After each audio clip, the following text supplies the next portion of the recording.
OMG! Excited na ako! Tilinisan niya nang tuluyan siyang makalapit sa isang van na huminto sa labas ng bahay nila.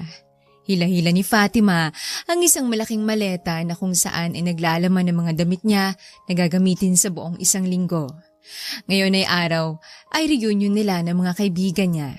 Ewan ba niya pero bigla lamang nag-schedule ang mga ito para ganapin yon. Buti na lang talaga ay nandoon ang mga magulang niya para bantayan pansamantala ang kanyang anak. Ayaw naman niya itong dalhin dahil alam niyang mababagot lamang ang anak niya lalo pat puro matatanda ang kasama. Strictly no kids allowed kasi ayaw ng bata ang nag-handle ng reunion. Hindi pa rin talaga nagbabago si Jennifer. Bitter pa rin. Tinulungan siya ng driver nila ilagay ang gamit niya sa likuran ng van. Noong makasakay siya ay nagsimulang mag-ingay ang mga kasama niya. 7 silang nandoon na kaklase niya noon. Uy Fatima, balita ko ay may anak ka na ha? Biglang baling ni Jonah sa kanya. Ngumiti siya. Oo, 4 years old, lalaki. Balita namin, bigati ng ama. Lawyer ba? Businessman? Chief? Sunod-sunod na tanong ng isa pang kaklase. Napahinto saglit si Fatima dahil hindi niya alam kung anong isasagot. Ilang taon na rin ang nakaraan nung huling pagkikita nilang dalawa ng ama na kanyang anak. Ilang taon na rin simula nung nalaman niyang ipapakasal ito sa ibang babae imbes na siya na ang napili ni Doña Juan. Huy! Huwag niyo nang tanungin pa si Fatima tungkol dyan. Suway ni Sanya at masama ang tingin sa mga ito. Natauhan siya at tumikhim. Okay lang, Sanya. Wala nang ama ng anak ko kaya ako na lang nagpapalaki sa kanya. Kasama yung mga magulang ko. Natahimik ang lahat at nagkatinginan. Maya-maya pa'y humingi ang mga ito ng tawad sa kanya.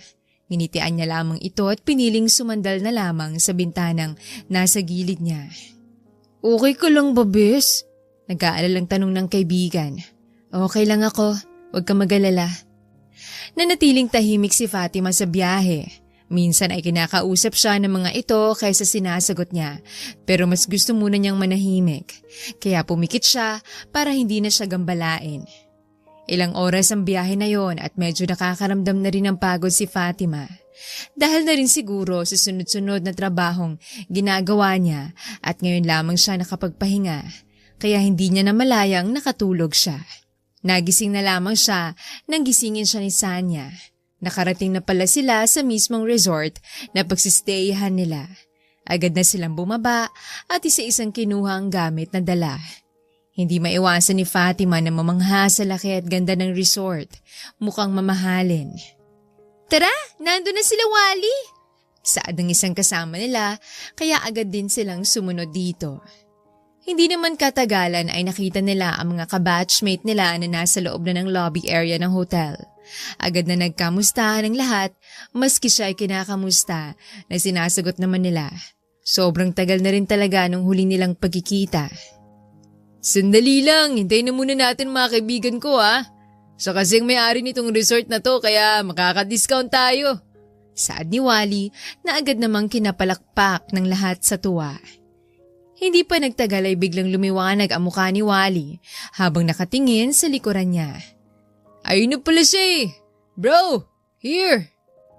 Humarap si Fatima para tingnan ang kaibigan nito. Ngunit sana'y hindi na lamang siya humarap. Dahil nakita niya ang lalaking hindi niya inaasahang makikita niya ulit.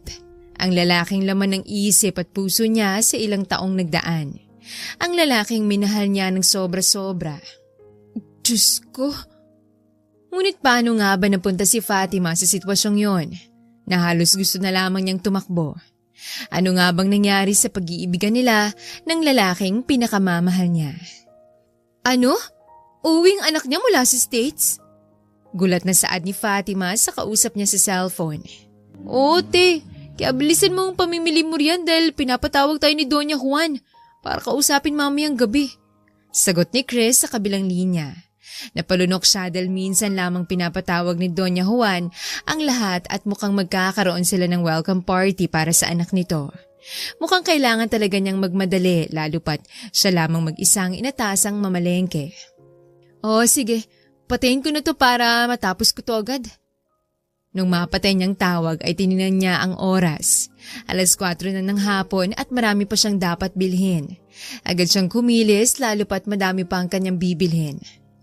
Nasa palengke siya ng kanilang bayan at sobrang daming tao. Maingay at ang iba ay nag-aagawan pa sa tinda. Paunahan talaga sa mga bagong karne at seafoods dahil halos iba ay inisprayhan na lang para hindi makmukhang luma. Hindi niya alam kung bakit siya lang ang inutusang mamalengke. Ang daming bibilhin. Sinabi lang yun ni Rona sa kanya kaya sumunod na lang siya.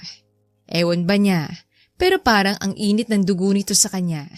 Minsan nga ay iniuutos nito ang gawain na dapat hindi niya ginagawa. At mukhang ganun din ang nangyayari ngayon. Pero hinayaan na lamang niya, kaya naman niya. Halos walang hinto sa pagbibili si Fatima hanggang tuluyan siyang matapos. Ang dami niyang dadalhin at hindi niya lahat yon mabibitbit. Buti na lang ay tinawagan niyang driver kaya lahat ay nadala yon papatuloy sa sasakyan. Napadaing at napahinga ng maluwag si Fatima nang tuluyang makaupo sa backseat. Sobrang sakit ng likod at paa niya. Mukhang pagod na pagod ka, iha. Mukhang hinahayaan ka lang na gawin ang bagay na to. Dapat may kasama ka. Saad ni Mang Kanor at nagsimulang ipaandar ang kotse. Masakit lang po sa likod at paa ko, Manong. Hayaan niyo na po, kaya ko naman. Naku, iha, ang mahirap sa'yo ay sobra kang bait. Kaya minsan, inaabuso ka na ng iba. Saad ulit nito. Nagbuntong hininga na lamang si Fatima at hindi na sumagot.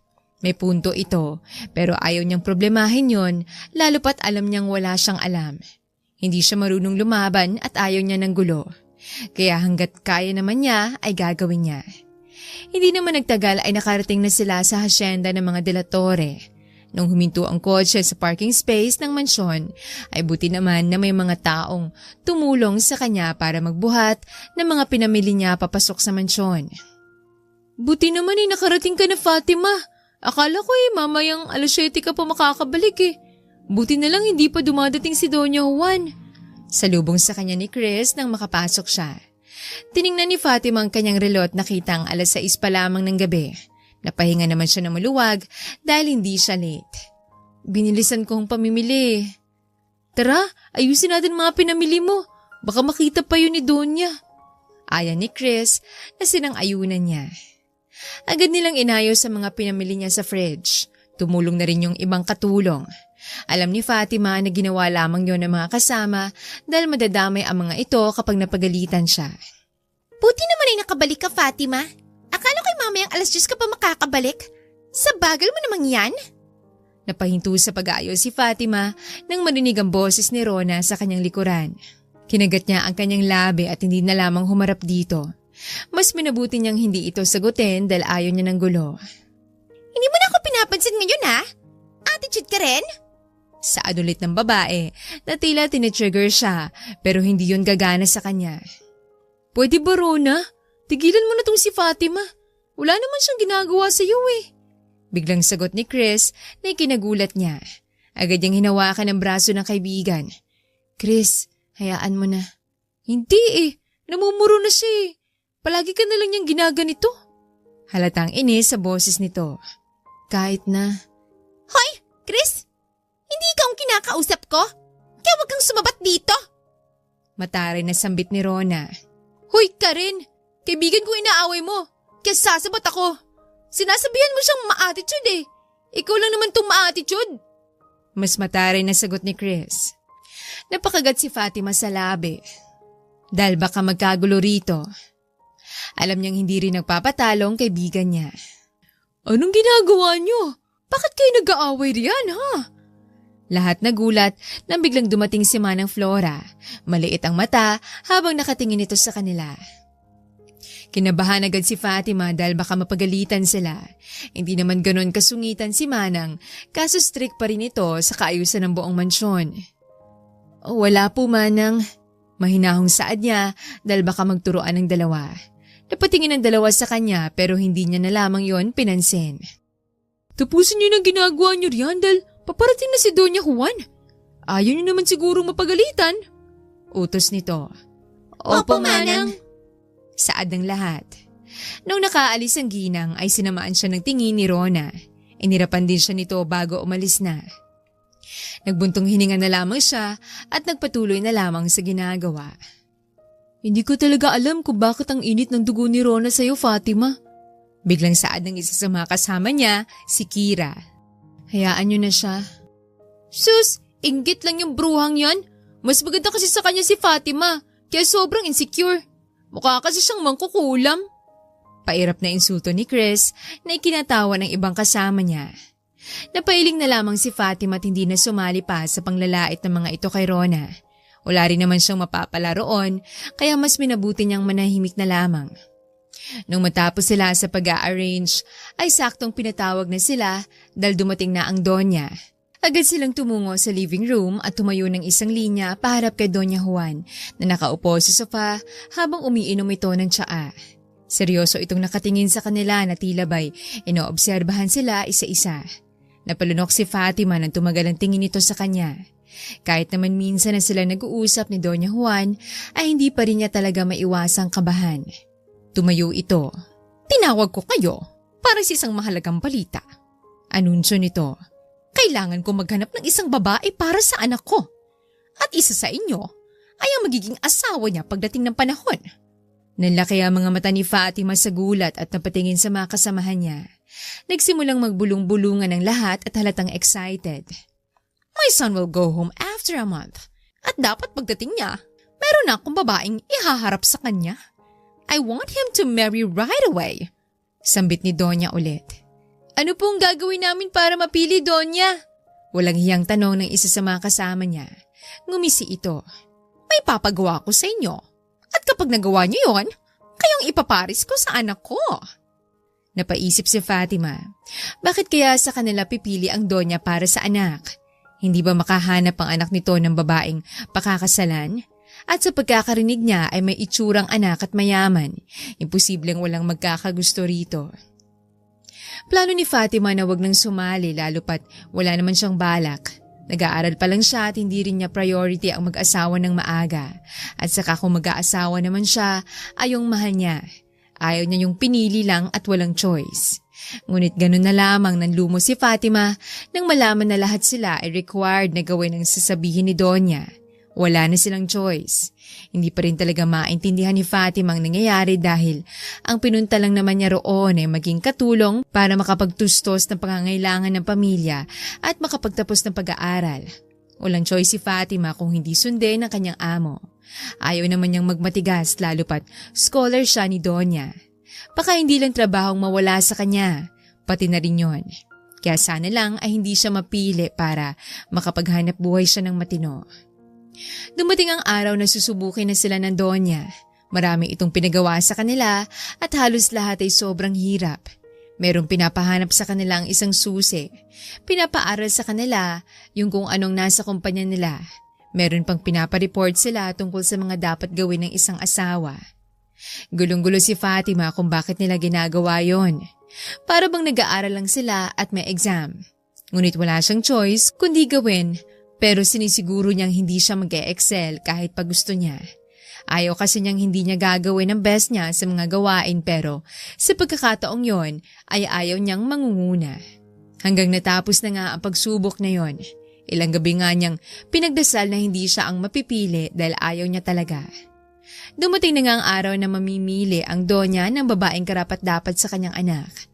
Nakatayo silang lahat sa harapan nito. Kagat-kagat ni Fatima ang labi sa sobrang kaba dahil kahit naman hindi siya nangunguna sa kanila ay posible pa rin magbagong desisyon ng ginang. All of you did a great job, but only one can be my son's future wife. At itong mapipili ko ay alam kong aalagaan ang anak ko at bibigyan niya ng tagapagmana.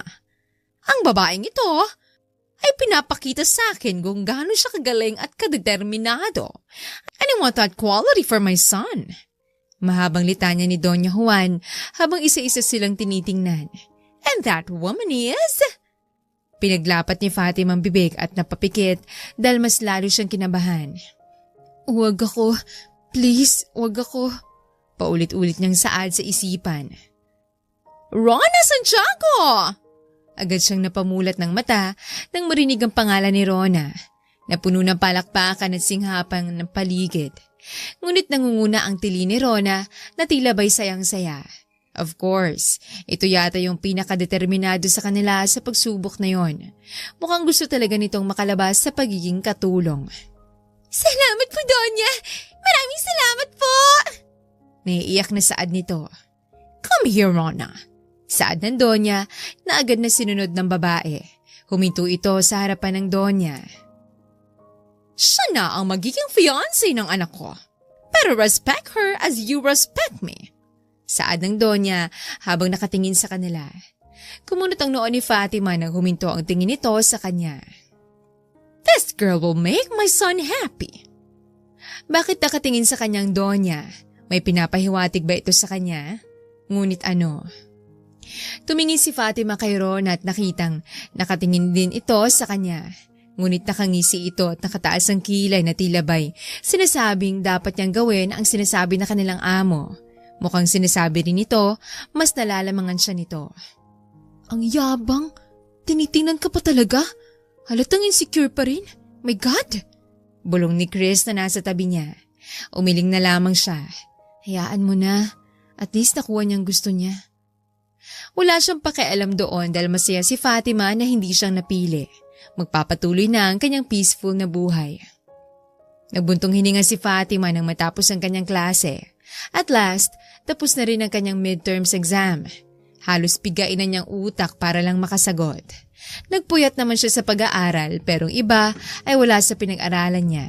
Diyos ko, hindi naman siya manghuhula para hulaan ang sagot na hindi niya alam. Fatima, tara, kantin! Napalingon siya kay Sanya na lumapit sa kanya. Itong nag-iisang kaibigan niya roon. Tara? Tumayo na siya at kinuha ang bag. Nung lumabas sila sa room ay nagulat sila nang may humarang sa kanila na isang lalaki. May hawak itong isang box at bulaklak. Nanlaki ang mata ni Fatima at napatingin kay Sanya. Sanya? Bakit hindi mo naman sinabi na may manliligaw ka? Napangiwing kaibigan. Gaga! Admirer mo yan? Nagulat siya ulit sa katumingin sa lalaki. May itsura naman ito ngunit mukhang mahiyain. Anong kailangan mo? Tumikim ito sa kadahan-dahang inabot ang hawak. For you. Tinuro niya ang sarili. Sa akin? Yeah. Sagot nito. Bakit mo to binibigay sa akin? I like you. Biglang confess nito kaya bahagyang napatiling katabi niya. Hindi alam ni Fatima kung anong isasagot doon. Bastang ginawa niya lang ay kinuhang box, binigay ito saka nag-thank you. Gusto niyang sapukin ang sarili dahil sobrang awkward. Diyos ko ka Fatima, parang hindi ka naman nasanay na maraming nagkukonfess sa'yo eh. Pairap na saad ni Sanya. Nasa loob na sila ng cafeteria kumakain. Hindi alam ni Fatima kung paano sila nakarating doon. Ang naaalala niya ay hinila na siya ng kaibigan dahil tinitigan lang niya ang lalaki. Mukhang nailang ito sa ginawa niya kaya hiyang-hiya siya ngayon. Hindi talaga ako masasanay sa niya. Palagi nila akong binibigla. Hindi yun ang first time na may nag-confess sa kanya. Ilang beses na. Pero nagugulat pa rin siya dahil hindi niya inaasahan, lalo na't hindi naman siya ganoon kagandahan at kayaman. At saka, nasa mayayaman siyang paaralan kaya hindi talaga niya ine-expect. Patuloy siyang pinagsasabihan ni Sanya, kaya nakikinig lamang siya hanggang sa tumunog ang kanyang cellphone. Kinuha niya yon sa bag niya saka sinagot. Hello Chris, napatawag ka? Hello Fatima, may pasok ka ba ngayon? Tanong nito sa kabilang linya. Oo, pero tapos ng klase. Bakit? Kailangan mo nang umuwi ngayon na dahil magde-decorate tayo. Ngayong araw palang dating ng anak ni Donya Juan. Sagot nito.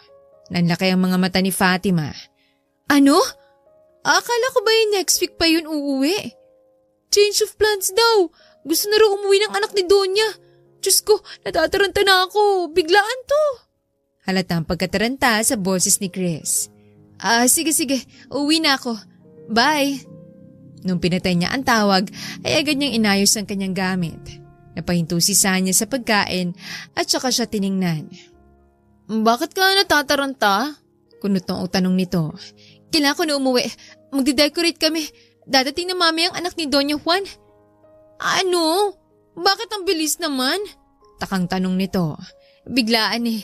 Sige mauna na ako kasi baka mapagalitan pa ako. Agad na tumakbo si Fatima palabas ng cafeteria. Wala na pakialam sa mga nakasunod na tingin sa kanya. Nakarating siya sa mansyon ng asyenda. Nagkakagulo na sa loob ng mansyon.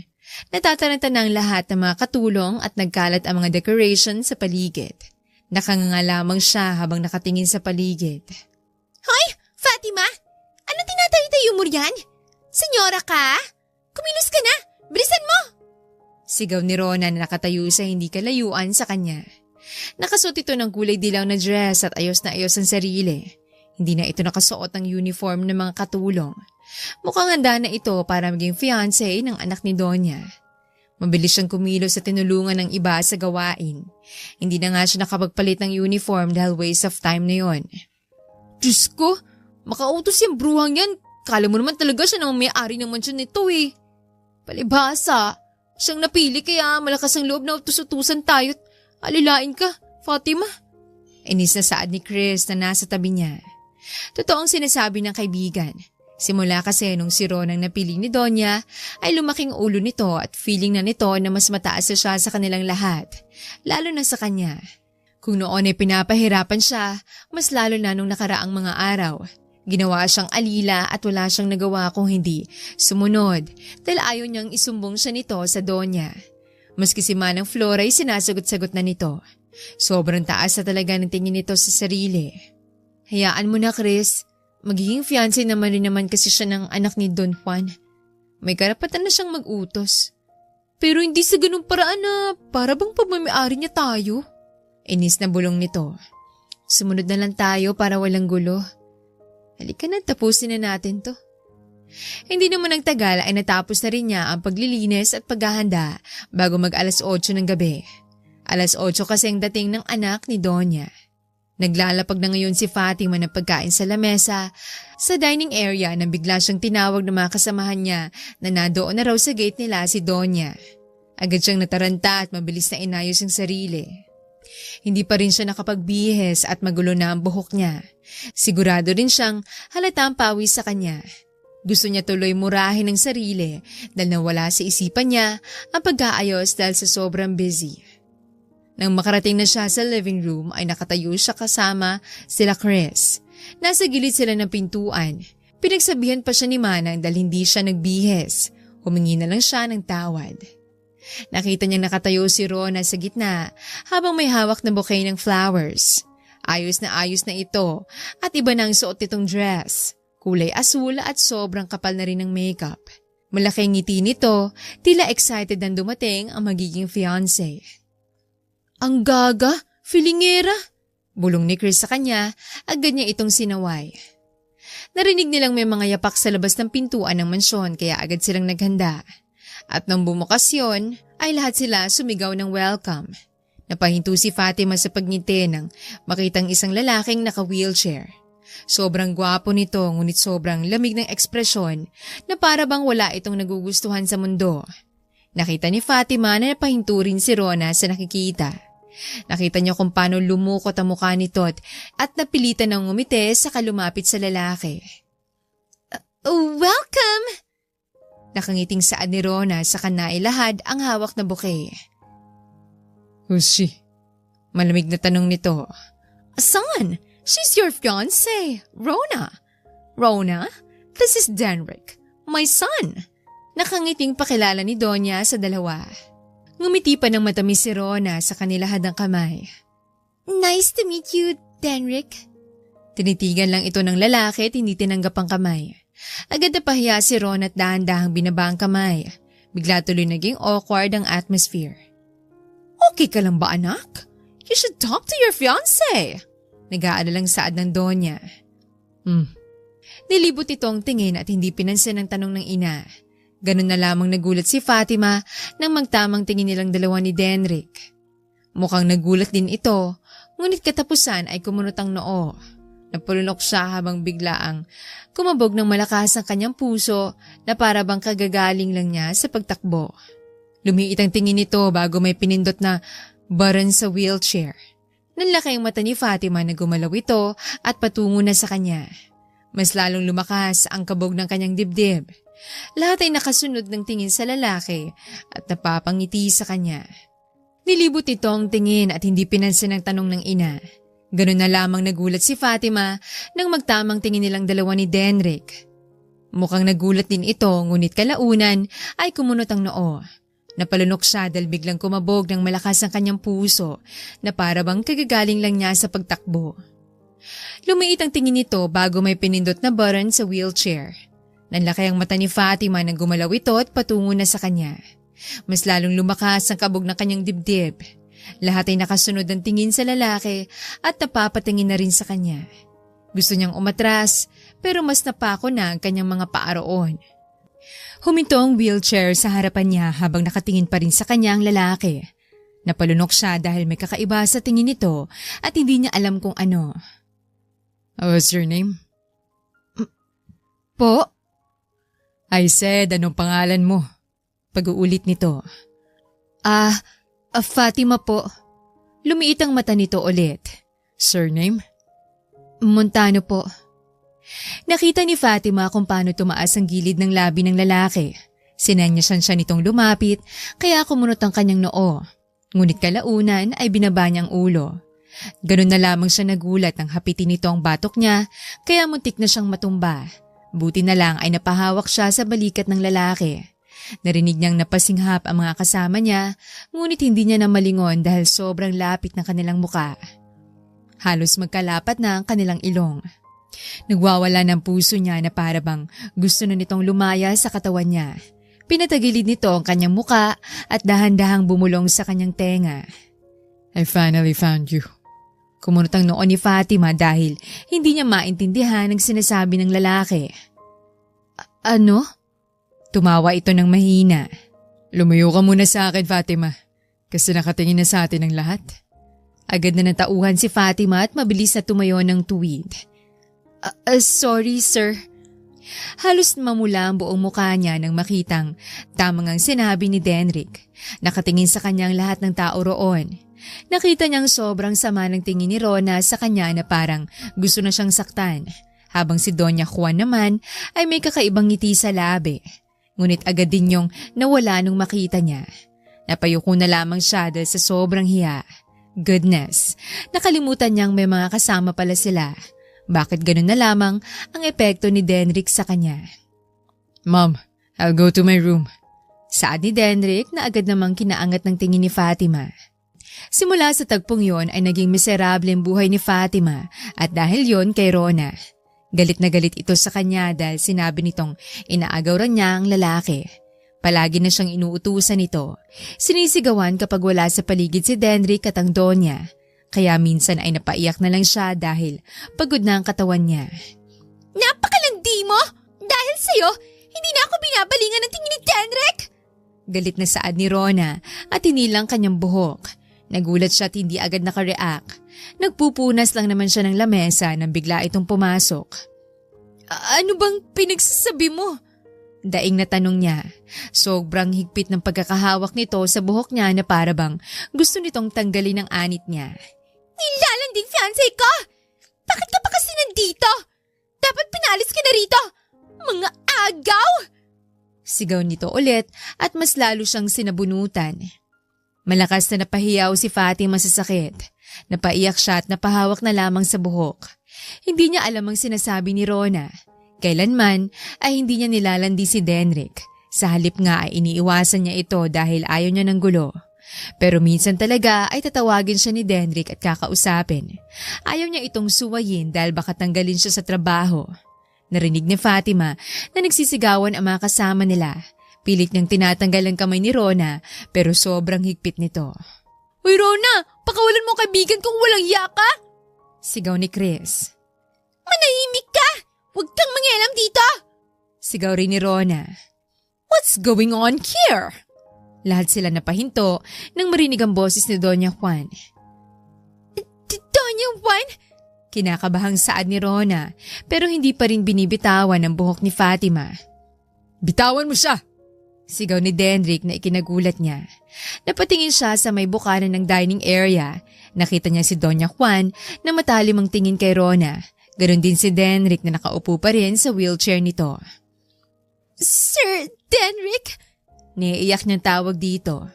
May mga tauhang lumapit sa kanya at hinawakan ng magkabilang braso ni Rona para ipaghiwalay sila.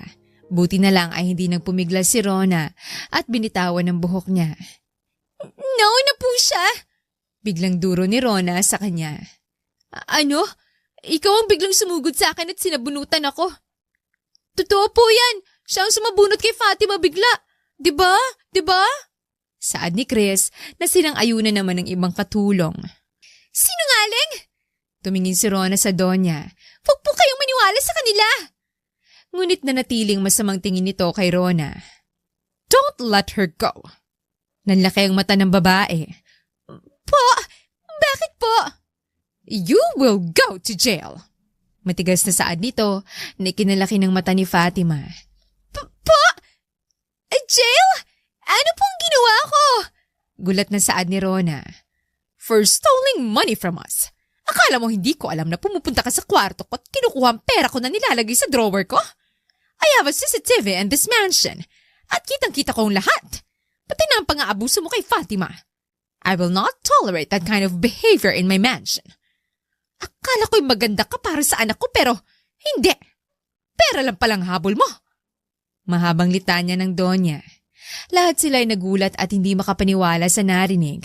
Hindi akalain ni Fatima na nagawang magnakaw ni Rona ng pera. No!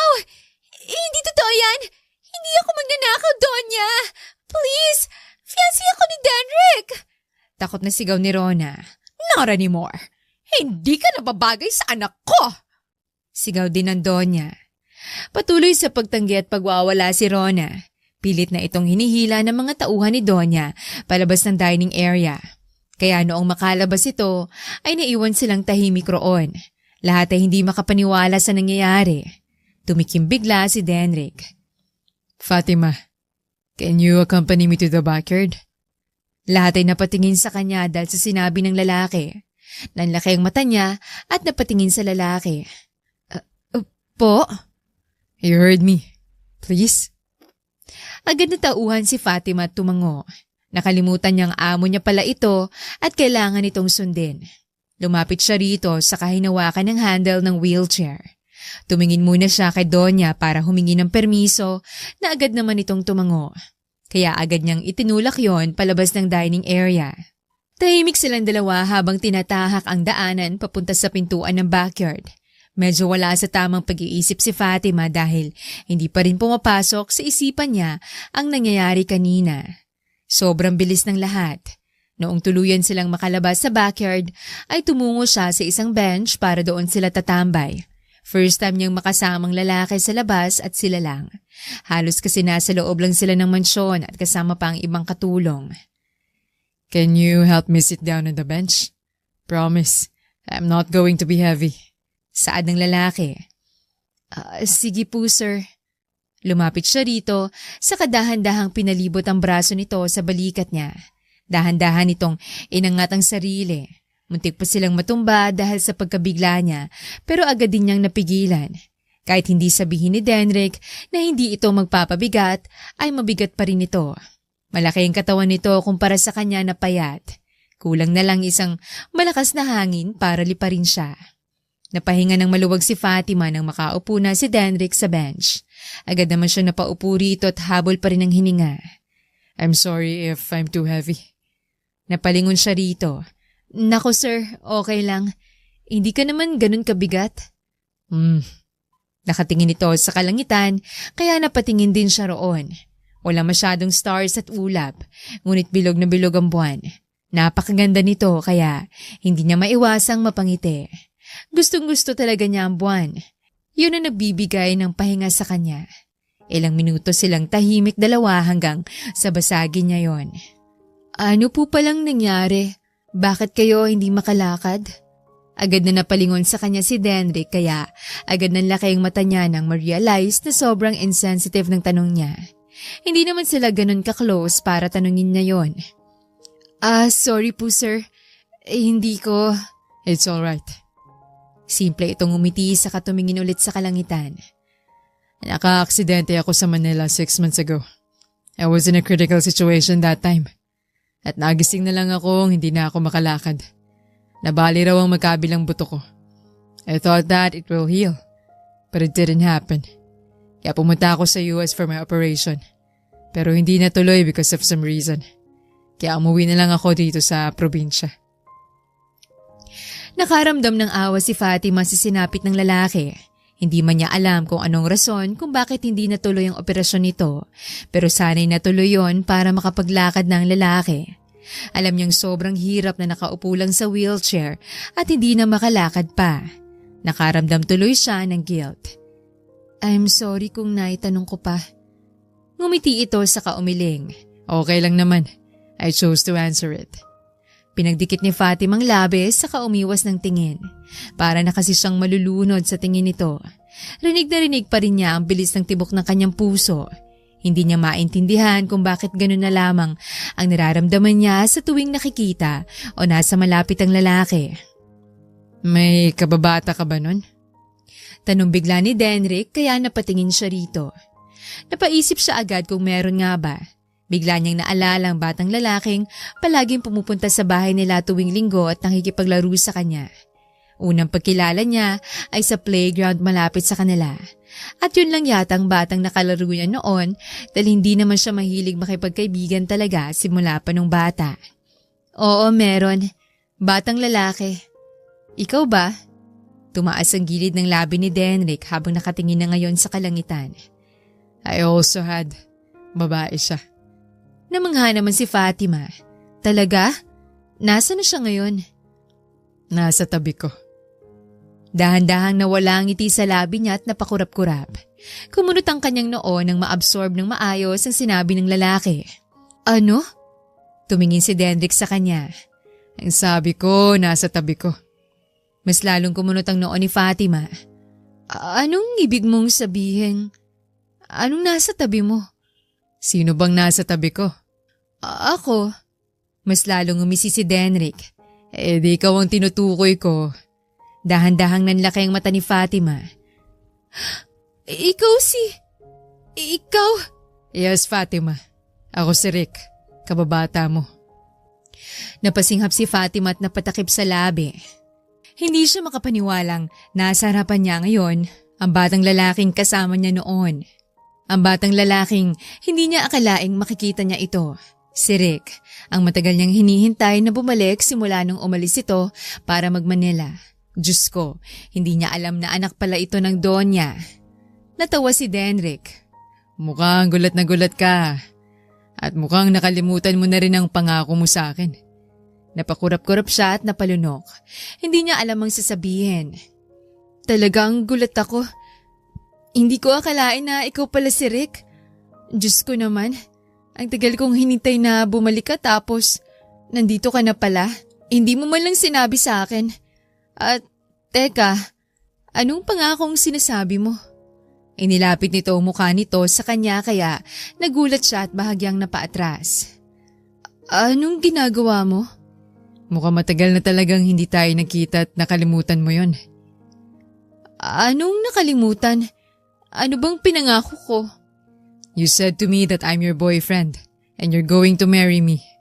At sa tingin ko'y ako pa rin ang boyfriend mo hanggang ngayon. Bulong nito. Nanlaki ang mata ulit ni Fatima. Bigla niyang naalala na sinabi niya pala talaga yon noong time na aalis na si Denrick. Sinabi niyang boyfriend niya ito at dapat bumalik ang lalaki para magpakasal sila. Kaya mas lalong nagwala ang kanyang puso. Bata pa kasi tayo nun, kaya… No, I'm still your boyfriend. I took it seriously and now you will marry me. Hindi na nakasagot pa si Fatima. Nang hilahin ni Denrick ang batok niya at sinunggaban siya ng halik. Mas lalong nanlaki ang mata niya na parang luluwa na yon. Mas lalo ring nagwala ang kanyang puso at natuod siya sa kanyang kinatatayuan. Hinalikan siya ni Denrick. Napapikit siya ng mariin nang nagsimulang gumalaw ang labi ng lalaki. Nataranta siya dahil hindi niya alam ang gagawin kaya bahagyang natawa si Denrick at inilayo ng bahagyang labi. Kiss me back and follow. Damn, I can finally hold and kiss you. Tangina, matagal ko tong hinintay. Hindi na ulit nakasagot pa si Fatima nang halikan siya ulit ni Denrick. Sa pagkakataong yon ay pinili niyang sumagot sa halik ng lalaki kahit hindi niya alam kung paano. First kiss niya yon. Hinila ni Denrick ang kanyang bewang kaya mas lalo siyang napalapit dito. Hanggang sa dahan-dahan na siyang nalulunod sa halik nilang dalawa. At sa gabing yon ay puno ng pangungulila ang kanilang halik sa ilalim ng bilugan na buwan. Simula sa araw na yon ay mas lalo silang napalapit dalawa ni Denrick. Hindi niya alam kung paano pero naging boyfriend niya na ito. Nagkaroon talaga siya ng jowa ng biglaan. Hindi niya naalala yon pero mukhang kailangan niyang panindigan. Kinabukasan nga nung gabing yon ay sinabi ng Donya na siya ang gusto nitong magiging asawa ng anak. Gulat na gulat siya pero expected na rin niya yon dahil nakikita niya ang tingin sa kanya ng Donya at mukhang may ginawa rin si Denrick.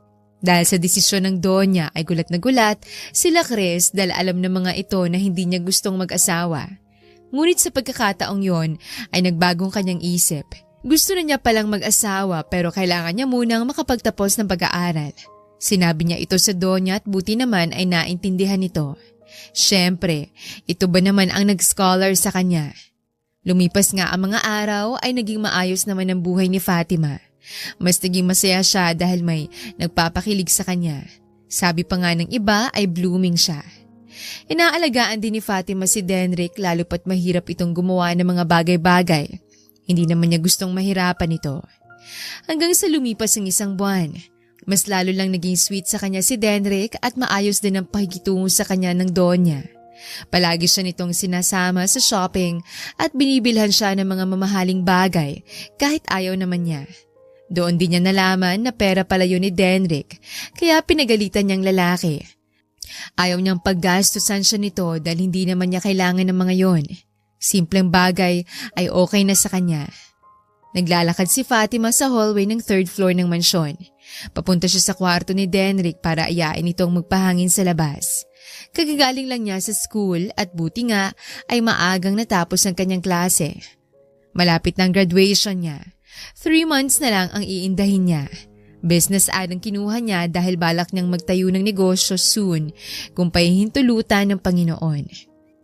Nang makarating siya sa harapan ng pintuan ay kumatok siya. Denrick, nakauwi na ako. Tara, pahangin tayo sa labas. Hinintay niya ang sagot ng lalaki ngunit dumaan ng 1 minuto ay wala siyang narinig. Hindi man lang bumukas ang pintuan. Kinatok niya ulit ito pero wala pa rin siyang nakuhang sagot. Nagtaka siya dahil sabi ng ibang katulong ay nasa loob lang naman daw ang lalaki sa kwarto. Hindi rin niya ito nakita sa labas at loob ng mansyon. Dahan-dahan niyang hinawakan ng doorknob. Nagulat siya nang hindi yun nakalock. Palaging nakalock ang kwarto nito kapag nasa loob ang lalaki. Nasa labas ba ito? Kahit ganun ay dahan-dahan niya pa rin binuksan ng pintuan. Bumungad sa kanya ang maaliwalas na silid ni Denrick. Minsan na siyang nakapasok doon pero hindi pa rin niya maiwasang mamangha. Habang nakatingin siya sa paligid ay napansin niya ang wheelchair nito na nasa tabi ng kama. Kumunuta ang noon niya dahil wala ron ng lalaki. Ni minsan ay hindi nakatayo ng mag-isang lalaki. Kaya paanong doon ang lalaki ay nag-iisa lamang ang wheelchair na ginagamit nito. Biglang bumukas ang pintuan ng CR kaya agad siyang napalingon dito. Ganun na lamang siya natuod at nanlaki ang mata nang makita si Denrick doon. Tanging suot nito ay towel sa pag-ibaba at nakabalandra ang katawan nito sa kanya. Ngunit hindi yon ang ikinagulat niya. Nakatayo ang lalaki at nakakapaglakad na para bang hindi nabali ang buto nito. Na para bang hindi nito sinabi ng lahat na hindi ito nakakapaglakad. Natuod din si Denrick nang makita siya roon. Nakita ni Fatima kung paano nanlaki ang mata nito. Babe. Nakakapaglakad ka? Nauutal na tanong niya. Agad na bumukas ang takot at kaba sa mukha ng lalaki. Babe, let me explain. Nagsinungaling ka? Fatima. Habol ang kanyang hininga at tumalikod. Akmang lalabas siya nang may humablot sa braso niya at malakas na sinara ang pintuan. Medyo napasinghap siya nang isandal siya roon ni Denrick. Ngunit agad niya itong tinulak pero hindi man lang ito natinag. Lumayo ka sa akin, Denrick! Fatima, let me explain first. Na ano? Na nagsinungaling ka? Na nagpretend ka lang na hindi makalakad? Galit na galit si Fatima. Oo. Huminga ng malalim ang lalaki saka tumingin sa kanya na puno ng lambot. I did pretend not to able to walk. And I'm sorry. Pero totoong na-aksidente ako. Hindi makalakad pero naoperahan agad ako sa States and after 2 months, I am fully healed. Kaya umuwi na ako rito para hanapin ka. Para maging akin ka. But my mom planned to arrange me and she wanted me to pretend that I am not able to walk. Gusto niyang malaman kung hindi lang ba pera, katawan at mukha akong hahabulin ng babaeng mapipili niya. And I had no choice but to follow. Masama pa rin ang tingin niya rito lalo pat akala talaga niya ay hindi na ito makakalakad. Naghirap siyang alagaan ito tapos malalaman niyang nakakalakad naman pala ito. Hanggang kailan mo ba ito tatago sa akin, ha? Hanggang kailan mo ako lulukohin ng ganito? Babe, calm down. I was going to tell you this on your graduation. But I guess hindi na yun mangyayari. You already caught me. Sa tingin mo nakakatawa itong pinagkagawa mo? Akala ko hindi ka na makakalakad kaya inalagaan kita dahil mahal kita. Tapos malalaman kong nakakalakad ka naman pala. Hindi mo alam kung gaano ako nagulat at nasaktan. Bulyaw niya rito. Sunod-sunod na tumulong kanyang luha sa pisngi. Agad na nataranta si Denrick at marahang pinunasan ng luha sa kanyang pisngi. Nakita niya ang guilt sa mga mata ng lalaki. I'm sorry, babe. It was really not my plan. Kailangan ko lang gawin yon dahil kailangan siguraduhin ni mama ang intensyon ng babaeng mapipili niya. Sinamaan niya ito ng tingin. Paano pala na si Rona talaga mapapangasawa mo? Paano kung hindi pala ako napili o wala ako rito? Papakasalan mo pa rin? Mabilis na umiling si Denrick. No. My true plan is to accept my mother's plan. But I will find you. At kapag nakita kita, ikaw ang papakasalan ko. Uy, talaga ba? Baka nagsisinungaling ka lang. Natawa ito sa kahinapit siya. Remember when we first met in the living room? Lumapit ang mukha nito sa kanyang tenga. I finally found you. Noon kang papakawalan mo. No, never. Natigil sa pagluha si Fatima at naging habol ang kanyang hininga. Nakaramdam siya sa sensasyon dahil sa mapang-akit itong boses. Idagdag pang paghawak nito sa bewang niya at napasinghap nga siya nang maramdaman ang halik ni Denrick doon. Babe. Please forgive me, babe. Napalunok si Fatima at agad na nanlambot. Ang bilis niyang manghina pagdating kay Denrick. Gusto niyang magalit pa siya sa lalaki pero hindi niya magawa. First time din na nasa ganoon silang posisyon at parang may kiliti sa kanyang puson. Babe, please. Napakagat siya sa labi ng kagatin nito ang kanyang tenga. Dahan-dahan siyang tumango. Wala talaga siyang choice kasi inaakit siya ng gwapong nilalang sa kanyang harapan. Lumayo ang mukha nito roon. What? Oo na, pinapatawad na kita. Basta huwag ka nang magsinungaling sa susunod. Tumaas ang gilid ng labi nito at tumango. I promise. Kinagat ni Fatima ang labi nang makita ang kakaiba na ang tingin ni Denrick sa kanya. Puno ito ng pagnanasa at para bang gusto siya nitong kainin. Bumaba ang tingin ng nobyo sa kanyang labi. Hindi nang tagal ay magkalapat na ang kanilang mga labi. Akala ni Fatima ay saglit lang yon nang biglang naging agresibo at lumalim ang halik ng lalaki. Nalunod siya at nakipagsabayan sa galaw ng labi nito. Dahan-dahang nakaramdam ng init sa katawan si Fatima na para bang sinisilaban siya. Mas lalo siyang hinapit ni Denrick palapit at mahigpit ang kapit niya sa batok nito. Parang ayaw nilang bitawan ng isa't isa. Bahagyang nagulat si Fatima nang binuhat siya ni Denrick. Agad na pumalibot ang hita niya sa bewang nito habang hindi pa rin nila pinuputol ang malalim na halik na pinagsaluhan. Naramdaman na lamang niya ang malambot na matres sa kanyang likuran. Bahagyang humiwalay si Denrick sa halik. Babe, I want you so bad. Matagal ko na itong gustong gawin sa'yo pero hindi pwede kasi kailangan ko pang mag-pretend that I can't. Can you allow me? Napalunok ulit si Fatima. Pungay na pungay ang kanyang mata at gusto pa ng halik nito.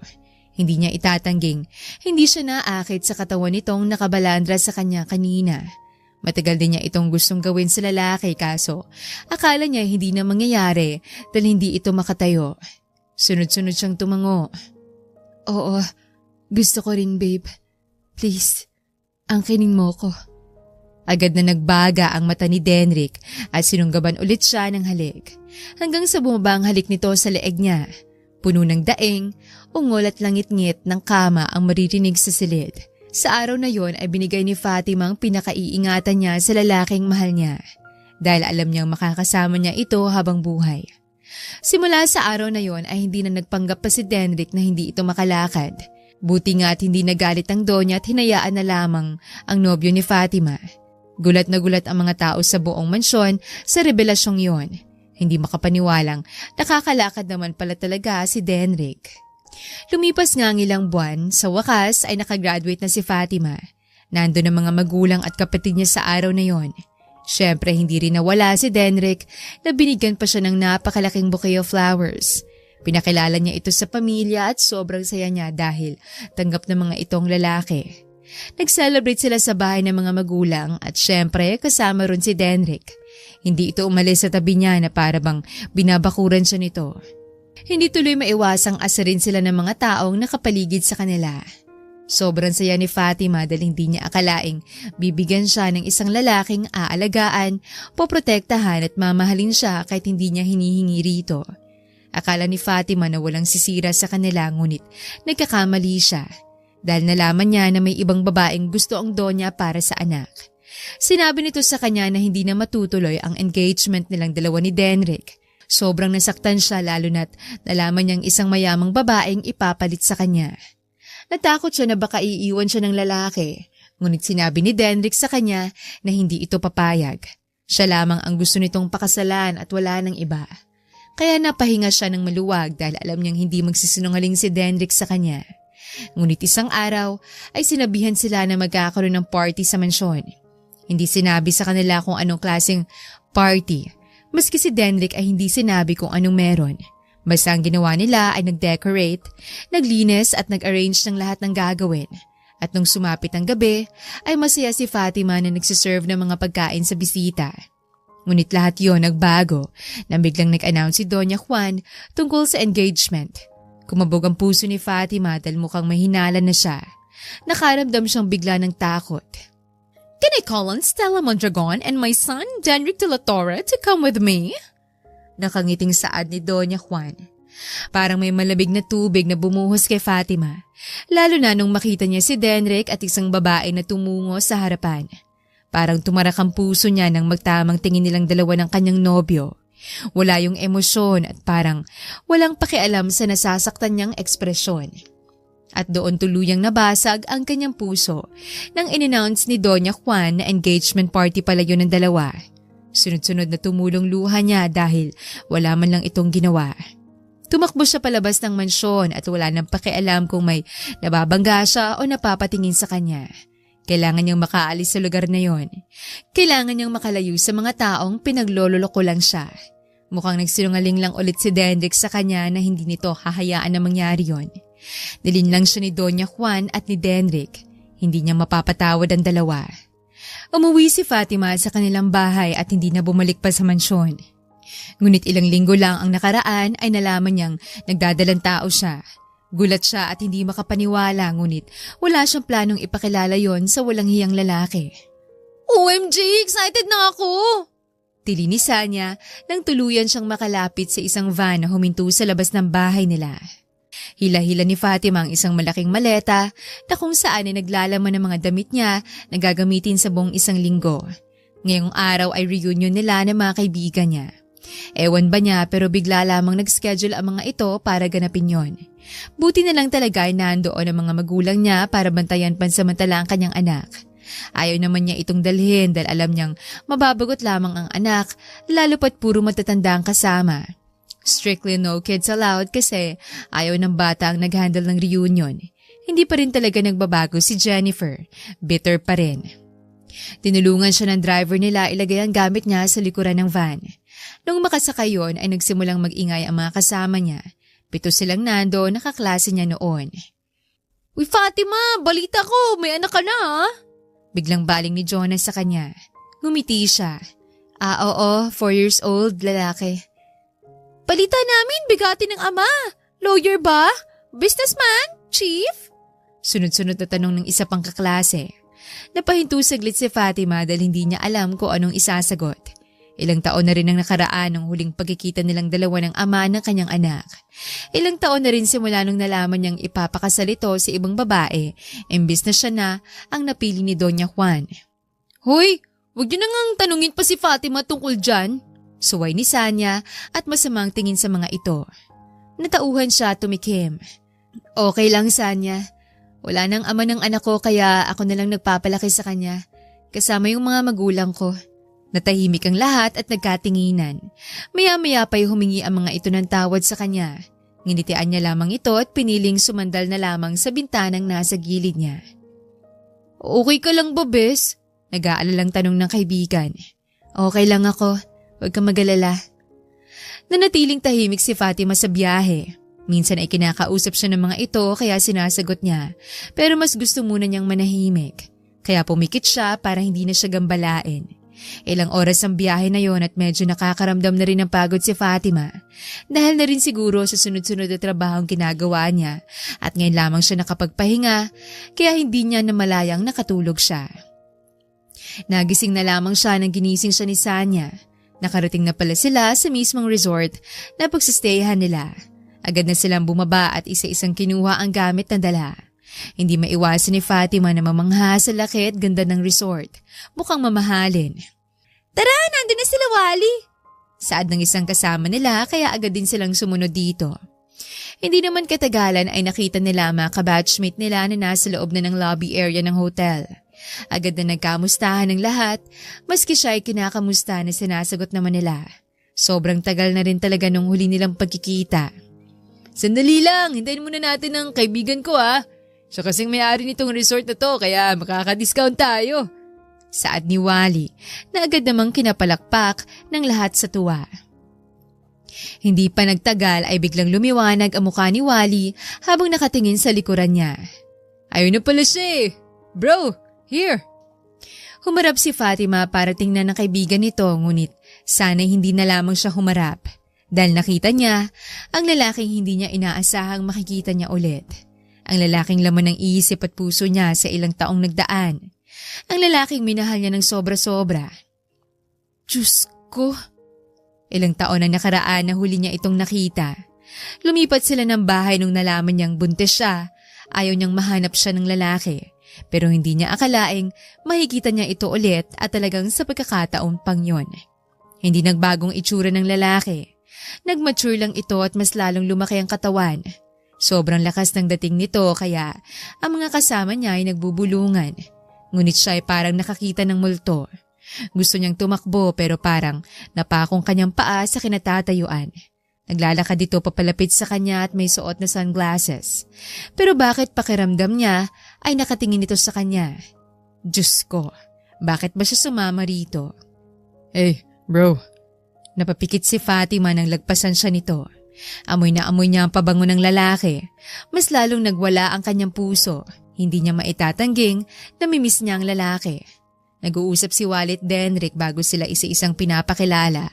Mas lalo siyang kinabahan dahil mukhang ipapakilala rin siya ng kaibigan. And this is Fatima Montano.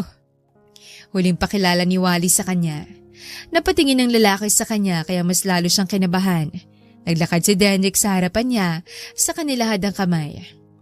Hi Fatima, nice to meet you again. Napakagat siya sa labi sa kadahan-dahan niyang tinanggap ang kamay nito. Ayaw pa sana niya pero nakatingin sa kanila ang lahat. Napaigtad siya nang makaramdam siya ng kuryente sa paglapat ng kanilang balat.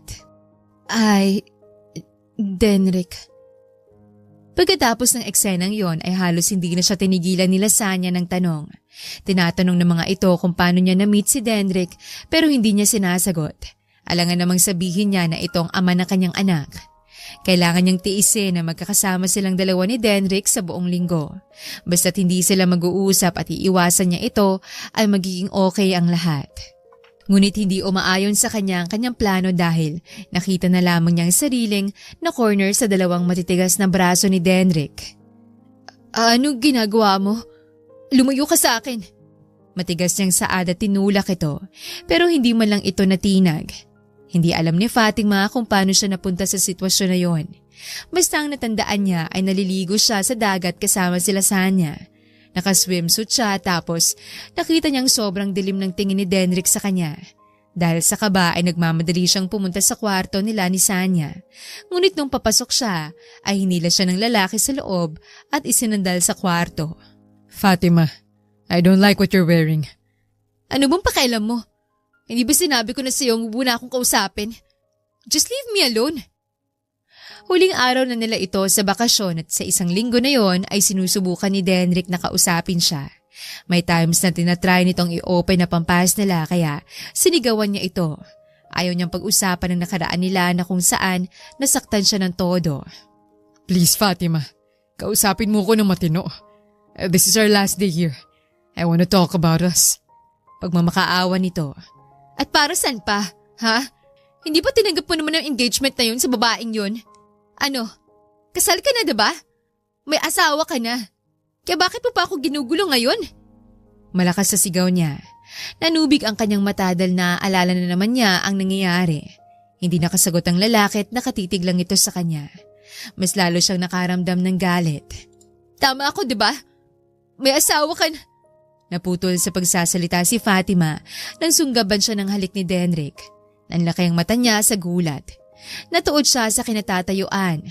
Ngunit nung gumalaw ang labi nito, ay natauhan siya.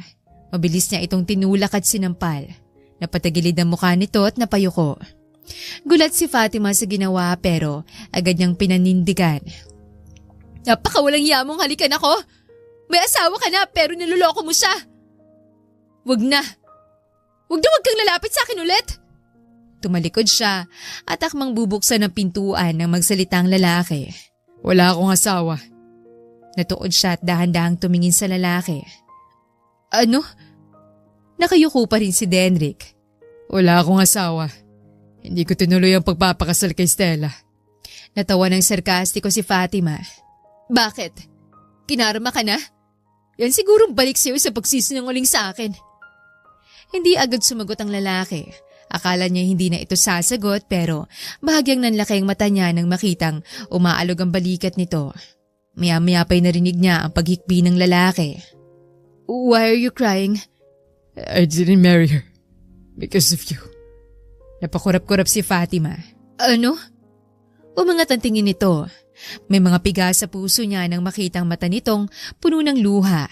Kitang-kita niyang sakit sa mukha ng lalaki. Ngunit bakit? I didn't marry her because of you. Pag-uulit ng lalaki. Sa kabing engagement namin. Sinabi ko kay mom na hindi ko tinatanggap ang engagement na yun. Sinabi ko may mahal na akong iba't ikaw yun. I planned everything. Gusto kong malaman ng lahat na hindi ako pwede i-engage dahil may mahal ako. Pero yung mahal ko, iniwan ako. Hindi pa man ako nakapagsalita. Yung mahal ko na inaasahan kong hindi ako tatalikuran. Tinalikuran ako. You left me without me explaining anything. Hindi makapagsalita si Fatima sa sobrang gulat. Akala niya itinanggap na ni Denrick ang engagement at iiwan siya nito sa ere. Akala niya ginamit lang siya nito. Hindi niya mapigilang mapaiyak sa sinabi nito. Parang piniga ang kanyang puso.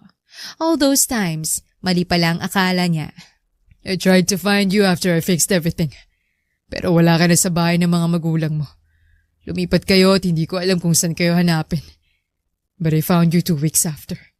Nagulat siya. Ano? Alam mo kung saan ako nakatira? Yeah, I can't help it. Sobrang natatakot ako na hindi kita makikita. Ayoko mabaliw, pero hindi kita kinausap. Hinayaan kita sa lahat ng gusto mo. I gave you space, even if I found out that we have a child. Mas lalo siyang nagulat sa sinabi nito. Denrick, natawa ito ng bahagya. Yeah, alam ko may anak tayo, pero pinili kong wag magpakita. I waited for you to be ready. Pero feeling ko hindi na mangyayari kaya nandito ako. Ako na ang gumagawa ng aksyon dahil ayoko mawala ka sa akin ng tuluyan. And I'm sorry for hurting you. Pinagsisisihan ko lahat sa ilang taon na yun. Denrick, hindi ko alam. Of course you didn't. Pero I guess this is really my karma for lying to you. Puno ng lungkot nitong sambit. Denrick, thank you for talking to me. Sa tingin ko'y tama ka. Dapat hindi na kita guguluhin. Ngumiti si Denrick ng mapait. I'm sorry. Don't worry. After this day, hindi na kita guguluhin. Promise. Naglakad ito papalapit sa kanya. Nilagpasan siya nito. Napakagat siya sa labi at binalingan ng lalaki. Bago pa man ito mabuksan ng pintuan ay hinila niya ang braso nito sa kabuong lakas na isandalang lalaki sa pintuan. Nanlaki ang mata nito sa gulat. Fatima. Hindi niya pinatapos ng sasabihin nito nang mabilis niyang hinilang batok ng lalaki at sinunggaban nito ng halik. Natuod ito sa kinatatayuan. Dahan-dahan siyang humiwalay. I'm sorry kung hindi ko tinanong sa'yo lahat nun. I'm sorry if I left you without me knowing the truth. I'm sorry. Humikbi siya. Huwag mo akong iiwan. Hinawakan nito ang kanyang pisngi sa kapinunasan ng luha roon. Shh, don't cry. Hindi kita iiwan. Hindi kita iiwan, babe. Please forgive me for what I've done. Tumango si Fatima habang humihikbi. Oo, pinapatawad na kita. Please come back to me, babe. I miss you so damn much. Ilang taon akong nagtiis na makasama ka. Please, mababaliw na ako kapag hindi pa kita makakasama. Oo, Denrick. Babalik na ako sa'yo. Kunin mo na ako. Napamura ang lalaki at napangiti sa saya. Maya-maya pa ay sinunggaban siya nito ng halik na buong puso niyang tinugon. Puno ng pangungulila, sabik at pagmamahal ang halik na yon. Palalim ng palalim yon hanggang sa nagsimulang uminit ang kanilang katawan. Sabik na sabik sila sa isa't isa kaya namalayan na lamang nila na nasa ibabaw na sila ng kama. Pinapawi nilang init ng pangungulila nila sa isa't isa. Kinabukasan nga ay kay Denrick siya sumama pa uwi dahil may dala itong sasakyan. Nagtataka pa mga kasama niya ngunit nagulat ang mga ito na si Denrick pala ang boyfriend niya at ang ama ng kanyang anak. Oo, boyfriend niya. Hindi naman sila naghiwalay talaga eh. Nung makauwi sila sa bahay nila ay agad niyang pinakilala si Denrick sa anak. Nakita niya kung paano nanghina at umiyak ang lalaki habang yakap-yakap ang kanilang anak. Hindi niya rin napigilang mapaiyak dahil sa wakas ay kumpleto na silang tatlo. Hindi na niya hahayaang may sisira pa sa kanila kahit pa ang ina ng lalaki. Ngunit laking gulat ni Fatima nang tanggapin siya ni Doña Juan nung ipakilala ulit sila ng anak niya ni Denrick. Nalaman niyang planado lahat ng Doña. Sinusubukan nito ang pagmamahalan nilang dalawa ni Denrick at successful nga. Gusto niyang magalit dito pero hindi niya magawa kasi dahil din sa pinagkagagawa nito ay nagkaroon siya ng lesson sa buhay. You may kiss the bride. Malakas at nakangiting sabi ng father habang nakatingin sa kanilang dalawa. Malakas na naghiyawan ng mga bisita kaya natawa si Fatima. Napakagat naman sa labi si Denrick habang nakatingin sa kanya. Napasingap siya nang hapitin siya ni Denrick papalapit. Mahina niya itong hinampas sa dibdib. Mukhang excited ka masyado, Denrick. Mas lalong umising lalaki. Siyempre, dahil asawa na kita. Hindi ka na talaga makakatakas sa akin kahit kailan. Natawa siya ulit. At wala na akong balak asawa ko. Sayong-sayo na ako. Damn, finally. Asawa na rin kita. I've waited for so long. Ako rin, babe. Ako rin. Sa harapan ng altar, sa maraming tao at sa harapan ng Diyos ay hinalikan siya ni Denrick ng buong pagmamahal. Napuno ng palakpakan at hiyawan ng lahat dahil sa kanilang nasaksihan. Sa wakas ay naawi rin sila sa kasalan. Akala ni Fatima hindi na yon mangyayari pa, pero mukhang may plano talaga ang Panginoon sa kanilang dalawa. Na kahit pinaghiwalay sila, babalik at babalik pa rin talaga sila sa isa't isa. Dahil hindi kailanman maipaghiwalay ang nakatadhana na. Magulo ang mundo at buhay natin. Ngunit huwag kakalimutang may planong Panginoon. Kailangan nating magtiwala sa Kanya dahil darating ang panahon na ikaw na. OMG! Excited na ako!